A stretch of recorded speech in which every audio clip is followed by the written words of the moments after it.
Working with the Obamas on this project was inspirational. The idea of words having so much importance and are so carefully chosen that we would inscribe them in a building, that goes back to antiquity. I'll know that this place is successful when there are people from all around the country, all around the world, who come here and come out and say, what can I do to make the world a better place?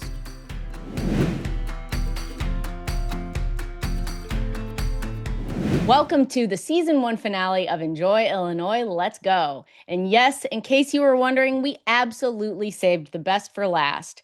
Today, we're going behind the scenes at one of the most talked about new attractions in the country, located right here in Illinois. We have a ton to share with you in this episode. So first, I'm going to step aside and let somebody else do the talking. He's been involved with the project since day one, and I think you're going to recognize him. It's easy to look around right now and feel like the challenges we face are simply too big. But hope is not about ignoring the hard stuff. It is that thing inside us that insists something better awaits, if we're willing to work for it. Here on the south side of Chicago, hope is getting a permanent home. Starting on June 19th, you can visit the Obama Presidential Center, a campus with a world-class museum, a new branch of the Chicago Public Library, sweeping green spaces filled with public art, yes, a basketball court, and more. This is a place where a child from next door or across the globe can sit behind the Resolute desk and imagine how they could help create a better world. This is not a monument to the past. It's a living destination for people who refuse to accept the status quo. If you feel that way, this is your invitation to join us. The Obama Presidential Center opened on Juneteenth in Jackson Park on Chicago's South Side. And the 19.3-acre campus is truly something to behold. It goes way beyond the standard presidential library and museum we've come to expect. There's a 225-foot granite museum tower, a forum, gardens, athletic center, a great lawn, even a sledding hill. Our guest today is an architect who played a key role in its design alongside founding partners Todd Williams and Billie Tsien. Paul Schulhof, welcome to Enjoy Illinois, Let's Go.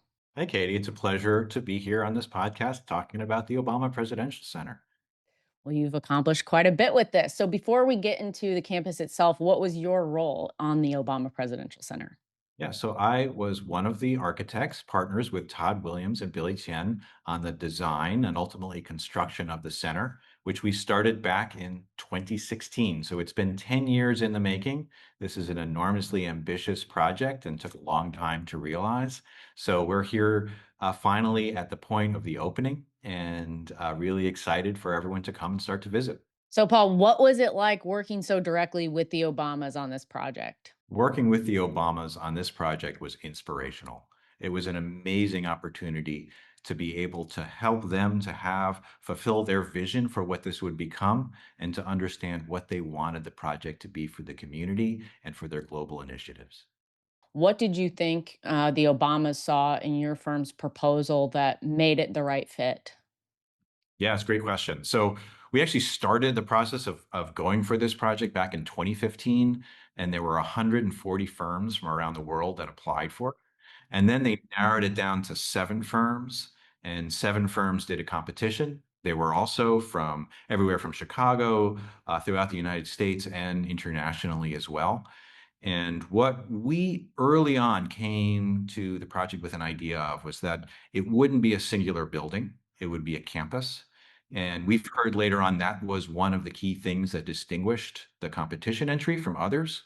And the reason we did a campus is that a building that's one building in a park becomes singular. And we were looking at something that was more plural in the sense that the Obama Foundation has an incredibly wide array of different programs that they're doing. They're telling the story of the Obama presidency, but they're also story making. They're making places for programs that happen. And so we thought it was better to create a campus of buildings that were in the park and each one designed and tailor-made for specific aspects of the presidential center. Well, it's just incredible. So, in layman's terms, what's the idea behind the overall design? One of the key ideas is it's a campus that's integrated into a city park we tried to maximize the amount of public space. So some of these buildings, two of them, are completely buried inside the park. The park comes up and over the top of it. And really, the fundamental idea of this is that you come there to learn, but really it's also about going back to your communities with things that you've learned to actually have action. So it's really meant to be a place of learning, but also of action. And that's what we've designed it to be. And when you go there, what you will see is an incredible array of different activities and programs that the foundation is doing on this site that are really meant to be something that you take back with you. How involved were Barack and Michelle Obama in the actual design process? So we started the design process when he was still in office and they were in the White House. So our early meetings for the project were in the White House, and it was an opportunity to talk very early on about what their vision was for the post-presidency, what they're going to do for the programs that they wanted to continue as part of the Obama Foundation. And they were deeply involved. We met with them regularly. You may have heard that President Obama says that he actually wanted to be an architect when he was younger. And so he took a very active interest and involvement in working on the design with us. There was a lot of iterative back and forth. When we work with clients, some clients read plans really well, and some clients need to have all sorts of other tools to explain. He was remarkably good at understanding three-dimensional space and plans. And so we had a really interesting back and forth for really over several years about what the design would be. We even got a sketch or two on occasion from him with some thoughts. How cool. That's awesome. Were there things that the Obamas asked for that surprised you in the process? Yeah, it was, the history of presidential libraries is that they're really historical museums. And that's the history. And there's fascinating ones. We had a chance to visit ones all over the country. It started with FDR, and they sort of took the presidential papers and turned it into an archive and then a museum. They had this idea that it wouldn't just be historical based about the presidency, it would really be about programs and taking action and doing new stories that would happen there. And so from the get-go, there was this discussion about what would happen here. And some of it was to be expected. There'd be places for programs to happen and classrooms and so forth. Things like the First Lady brought up, she wanted this to be a place for families to go that would be fun. And that meant not only having exciting things inside a museum, but also everything wherever you are near or around the center should be fun. So we have a playground. The playground was designed by Michael van Valkenburg Associates, the same designers who did Maggie Daley Park, among many other amazing landscapes throughout the country. So there's a playground.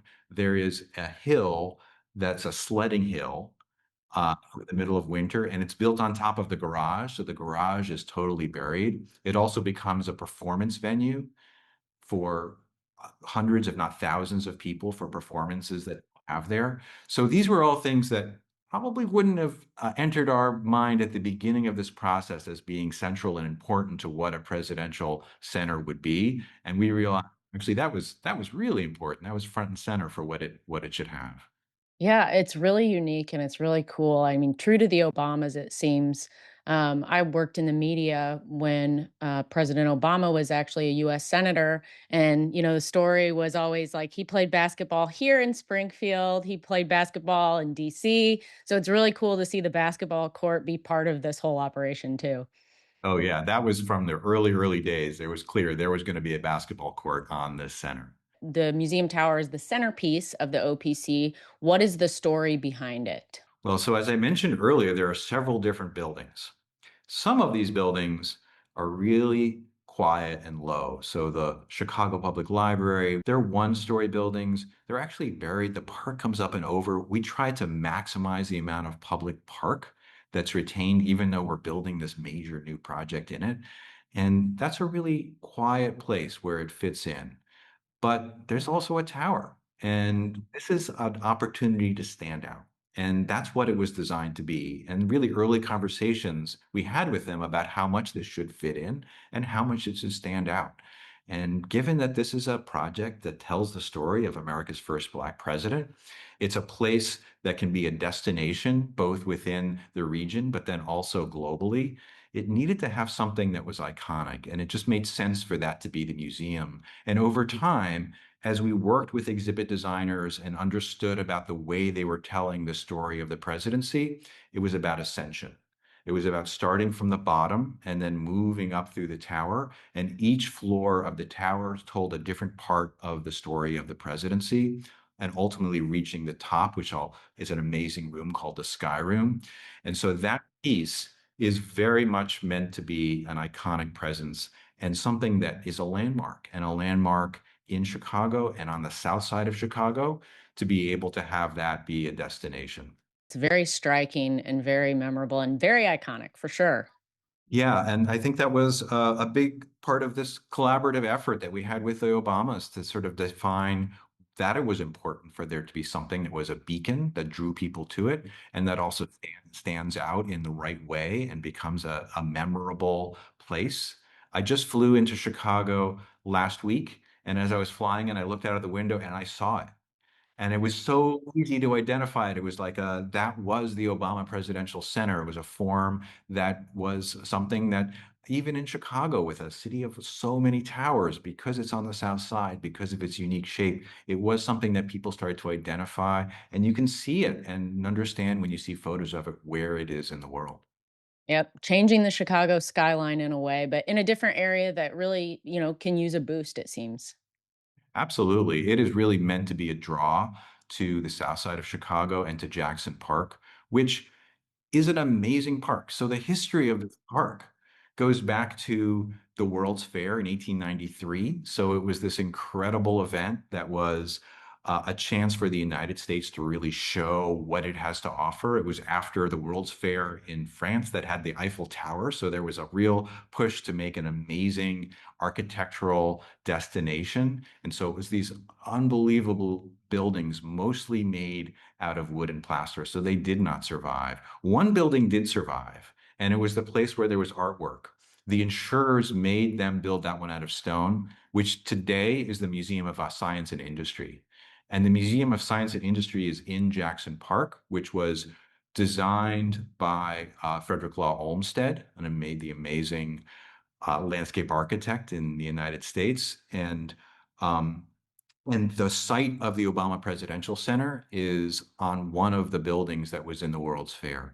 And this is really important because the destination of this area is in part the Obama Presidential Center and the Museum of Science and Industry, and then this amazing landscape that's between the two of them.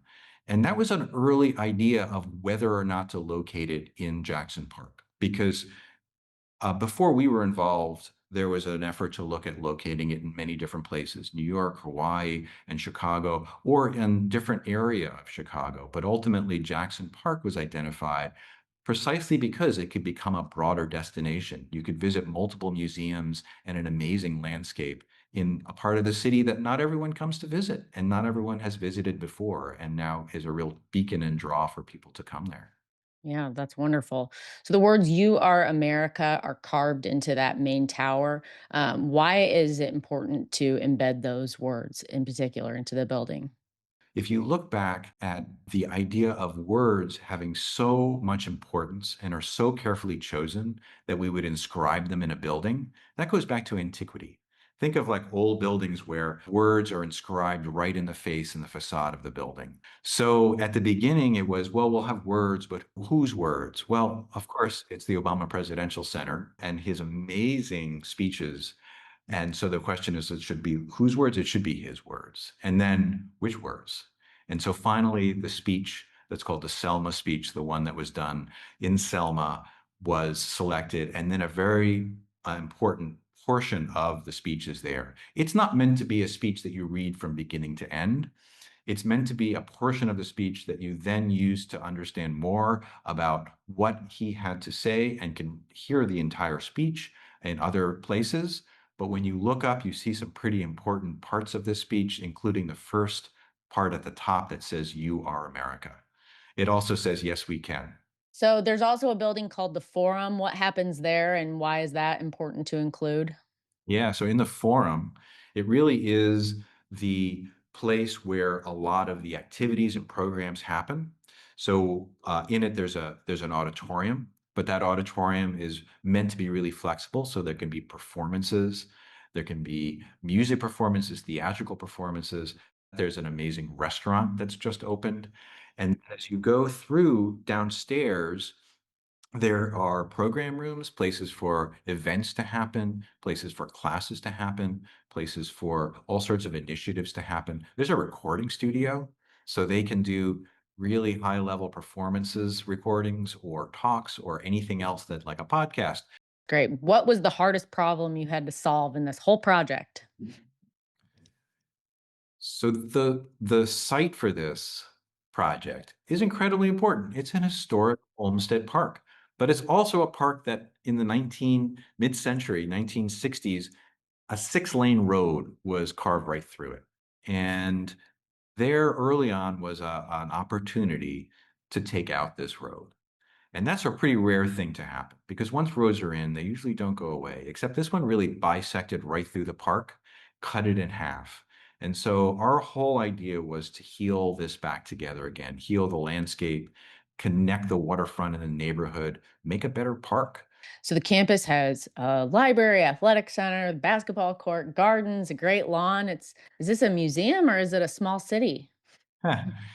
It is more than a museum for sure. It is a museum, but it really also is trying to be something that has a much broader idea of what it means to build a community and what it means to be a destination.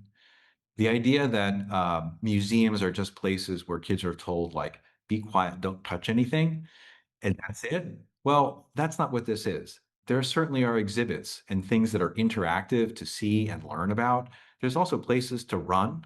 There are places to interact with sculpture inside and out. There's places for athletics.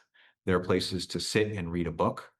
And that's something that is been an amazing opportunity and challenge. How do you make something that is both a place of sort of global initiative and outward looking, and also a place that's deeply connected to the community? How do you make something that can have a venue for thousands and then also be a place where two people could sit quietly and have a conversation? And we tried to bring that together. And so when you see the tower, that's of course what most people first see and understand about the center. But when you go there, you realize that it is so much more than that. It is all about these multiple spaces. It is a more than a day of exploration to understand what there is going on there, what the center has to offer, what the Obama Foundation is doing, not to mention just learning about history and what relevance that has today and into the future. So Chicago, one of the world's greatest architecture cities. Where does the OPC fit into that tradition? When we first were looking at this project, there I mentioned earlier, there were two sites. We got into a cab. We said we were going to go to the first site and then go to Jackson Park. And the cab driver said, "Oh, the two sites for the Obama Presidential Library." Oh, And we're like, not a "Oh, secret, wow. huh? Okay, now we understand. We are here in Chicago, and this is it. This is incredible importance of what this means architecturally in the city, because there are few, if any, other cities that see architecture as important as an important part of what the city is as Chicago. And that's an enormous honor and responsibility to be part of. Of course, we have amazing partners in Chicago who are working with us every step of the way. Ultimately, though, it is a tower in part because Chicago is a city of towers, except most of the towers are not in the south side of Chicago. So this was very much meant to be an architectural destination on the south side of Chicago that was both physically separated but also distinct. It is both sort of in keeping with a long history of what it means to build in Chicago along the waterfront, lakefront there, but also is meant to be something that's unique and different from what's come before. So when somebody walks onto the campus for the first time, what do you think their reaction is going to be? Well, I think initially the scale and the form of the tower will be what dominates. But what's interesting is that the center of this project is in a building. It's actually a public plaza. And if you think about what that means in any city, let alone a city of the scale of Chicago, to create a new public plaza, That doesn't come up very often. We actually looked at Millennium Park as a basis, looking at the scale and what that means as a destination. And we're trying to make that sort of destination on the south side of Chicago. So in the center, the tower, the forum, the library all form the edges of this public plaza. This is the John Lewis Plaza. And what that will be is something that will transform over time. It's going to be a place for performances and events. It's going to be a place where there are speeches given. And it's going to be a place where people say, I'll meet you. Where do you want to meet? Let's meet at the John Lewis Plaza at the Obama Presidential Center. So the idea that when you arrive, you're realizing you're at a place, but you're in something of civic importance. There's so few places like that in any city that are a place of convening and of civic destination of that scale. And I think that's what you'll feel when you first arrive. What is the one thing that you hope visitors carry with them when they leave? I just visited there with my family. I had a chance to take them there for the first time and show them the center just last week. Ultimately, though, what you bring back is something more than just an experience, because the whole idea is that you're learning about how to bring change back to your community. And what we're trying to do with the architecture and what is being done with the exhibitry and with the programs they're doing is to try to have the ability to have impact back throughout the entire country or world that people bring with them. That is what I hope. It is certainly about something that is more than just the day of the visit, but something that continues on after you leave. Thank you so much. It's really awesome to see this new destination come to life right here in Illinois. The Obama Presidential Center is open now in Jackson Park on Chicago's South Side. For everything you need to plan your visit, head to obama.org. Paul, thank you so much for joining us on Enjoy Illinois. Let's go. Thank you, Katie. It was a pleasure. I'm looking forward to having everyone come and visit the Presidential Center. I had the opportunity to visit the Obama Presidential Center before it opened to the general public, and I have to say it made a very good first impression. Here's a quick tour around this exciting new destination on Chicago's South Side. The 225-foot tall museum building cuts an impressive figure on the campus. Selected phrases from a 2015 President Obama speech appear in cast concrete on the building's exterior. The campus includes the Eleanor Roosevelt Fruit and Vegetable Garden and Home Court, an NBA regulation-sized basketball court and event space. The Obama Presidential Center features more than 28 commissioned art installations. The center's audio guides allow visitors to hear from the artists on the inspiration behind each piece. Standout works include Mark Bradford's City of the Big Shoulders, Lava Thomas's Resistance Reverb Movements 1, and This Land Shared Sky by Nick Cave and Marie Watt. Dynamic exhibits spread across 4 floors tell the story of President Barack Obama and Michelle Obama, America's first Black president and First Lady. Level 2 of the museum showcases the moments that shaped President and Mrs. Obama's political rise. Level 3 examines the achievements of the Obama administration across 2 presidential terms. You can experience a full-scale replica of President Obama's Oval Office on Level 4 and even sit behind the Resolute desk. The Nelson Mandela Sky Room, located at the top of the museum building, offers panoramic views of Chicago's South Side. The Sky Room is free and open to the public. We've heard from one of the architects who helped design the Obama Presidential Center, and now we're going to talk to someone who spent more than a decade helping connect this campus to Chicago and the South Side community that calls it home. Michael Strautmanis is the Obama Foundation's Chief Corporate Affairs Officer, a Chicago native, and a University of Illinois alum who has been part of the Obama world since the Senate days. He's a true insider, and we are just delighted to speak with him today. Michael, welcome to Enjoy Illinois. Let's go. Let's go. Let's I'm go. really, All really right. Let's go. Let's go. Good to be You're here. the Obama Foundation's Chief Corporate Affairs Officer. What does that mean on a typical day and in the context of the Obama Presidential Center? I'm the storyteller here. I'm the person that kind of helps manage and create our brand, which is really what we stand for. And I think, it's really important to make sure that the experience that people have with your institution, your organization, and now this great place that we're inviting people to matches who you say you are in the world. And when you do that, I think it's special. Definitely. So this campus took more than a decade to get from the announcement to the openings. No, it's been a long time coming, and I think the thing that I'd say that is really moving and meaningful is that I grew up in this city, as you said, and I ended up going to the University of Illinois. My parents were school teachers, and they kind of raised me, and particularly my mom. They sort of raised me inside of these cultural institutions, our libraries, our museums. I kind of would get dropped off there or sent for some summer program or some enrichment program. And that's where I really began to dream and think and wonder who I wanted and who I could be in the world.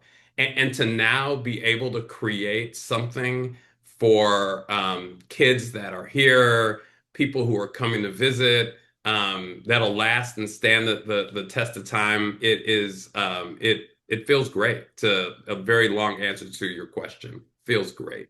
Well, that's awesome. It's quite an incredible operation, and I know you played a huge part in making it all happen. So, quite the accomplishment. Well, there's that. But it doesn't feel like we're done yet. The center is here and our visitors are here. We've had people come and I've spent most of my time really listening. It's the first thing I did for Barack Obama when I started working for him in the US Senate. I was the head of outreach, and so my job was really to listen, and it's kind of become a profession. I'm sort of a professional listener on behalf of President and Mrs. Obama. And so I've been listening to guests. I've been looking at our research and our data, and people really they feel inspired.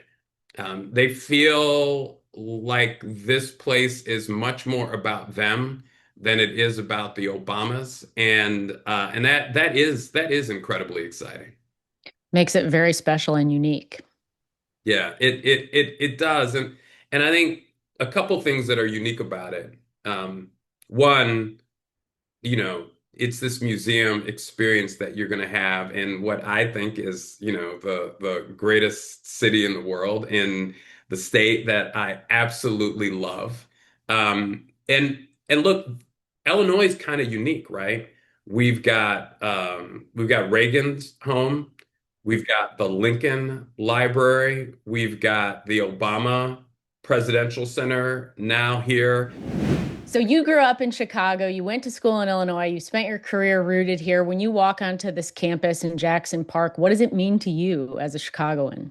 Well, there are some stories that I think are unique to a place. And I think this story is really unique to this place. This is where Mrs. Obama was born. This is the neighborhood she was born in. There are a lot of places a young Barack Obama could have come to learn how to make a difference in the world, how to build community, how to learn how this country works and how democracy works.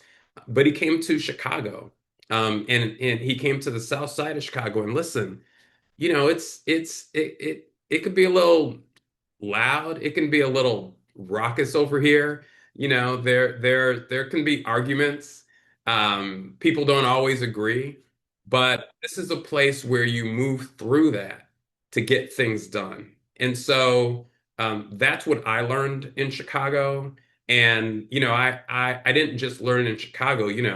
Between going to school in Champaign, my wife and her family are all from Champaign. And so I didn't just go to college there. I became a part of that community. And then in my career, I helped President Obama when he was running for the US Senate. And so I moved all around the state of Illinois. And so I think, I've always seen what people have in common. I was born on the South Side, but I grew up on the North Side of Chicago. My mother remarried, and we married into a Latvian immigrant family. And so these things that are very different, a Black community, Eastern European immigrant community, the state of Illinois, rural communities, cities. I think that those things, yes, can be seen as very different, but I also think there's a lot that we have in common. And to me, and I wonder what people think about this. I think the Obama Presidential Center, it really embodies that. And I think that's one of the things that's so inspiring because I think people know that that's true, that we actually have a lot in common, but don't always get a chance to experience it. And you Mhm. experience it when you come on our campus. Yeah, definitely. Well, the foundation has talked about the OPC as an anchor institution that can catalyze economic renewal on the South Side. So, what does that look like? Yeah. Well, look, I think the South Side is beautiful. And even without a ticket, you can come to the Obama Presidential Center and go to the top of that museum tower and look out and see views that literally no one's ever seen before until we created this place. And I think people will agree it's beautiful.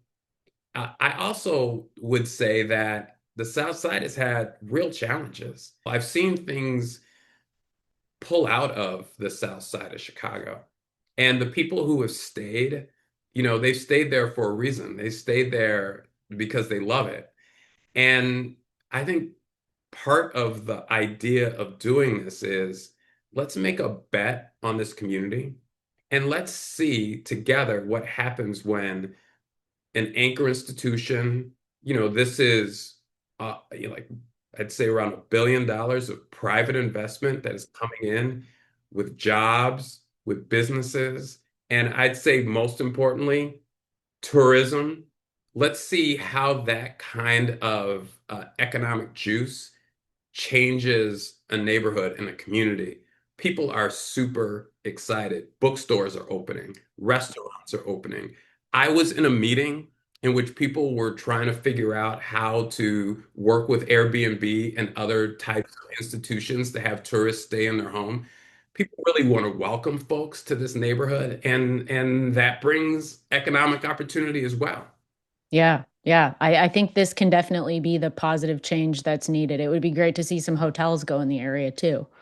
I completely agree. There are some really cool hotels out there. The Study has a really neat hotel in the area, but look, I'm just a big believer in demand drives things. And so people come here and start visiting and they, want a place to stay and they want a place to eat. I think the entrepreneurial spirit of Illinoisans and Chicagoans, people are just going to step up.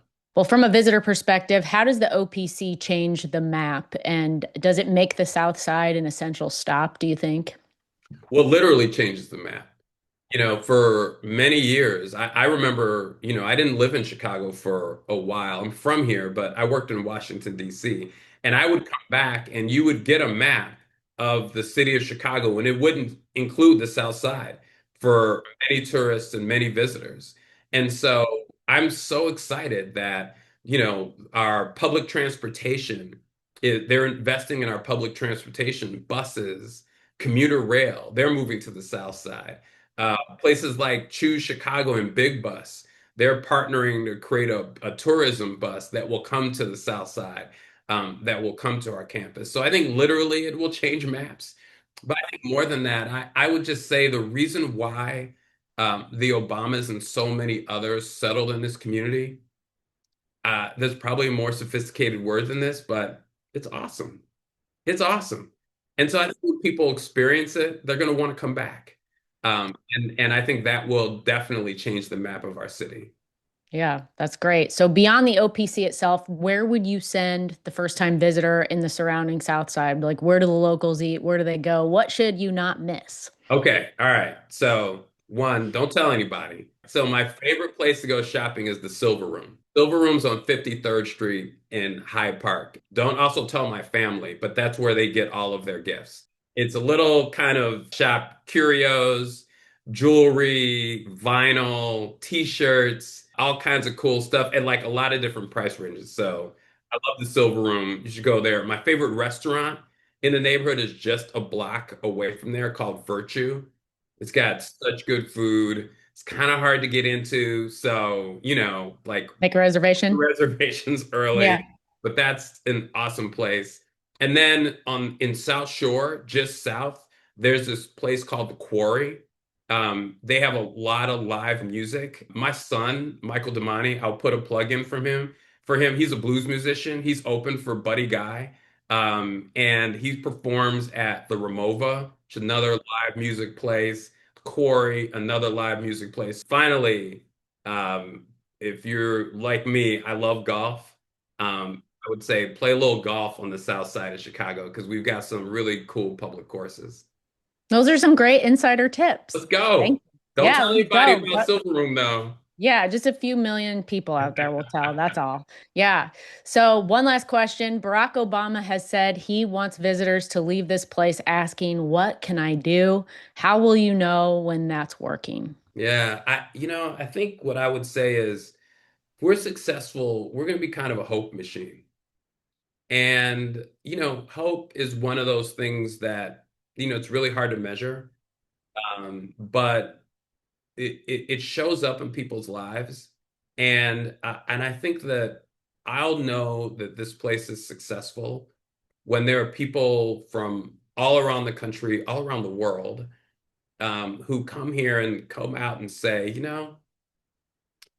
what can I do to make the world a better place? I have a lot of complaints. I know people have a lot of complaints about things. I know things can always be improved, but I just don't want to complain about it. I want to do something about it. And then, maybe they'll write us or tell us, hey, here's what I've done. Is there someone who can help me? Is there a young leader who can work with me on this? If we build that, we'll know it's working. And I'm really excited about that because there are people who live across the street who will be using the public library or high school students who are going to be studying right there. But they'll be kind of mixing it up from people from Cairo, Illinois, or Springfield, Missouri, or I don't know, Mumbai, India. And there aren't too many places where you can get that done. So I think the Obama Center is going to be a special place. For sure. Well, what a story and what a moment for Chicago South Side. Michael, you've done some incredible work. Thank you. Congratulations. Thank you so much. I can't wait for people to see it. Well, the Obama Presidential Center is open now in Jackson Park. For everything you need to plan your visit, head to obama.org. Michael, thank you so much for joining us on Enjoy Illinois. Let's go.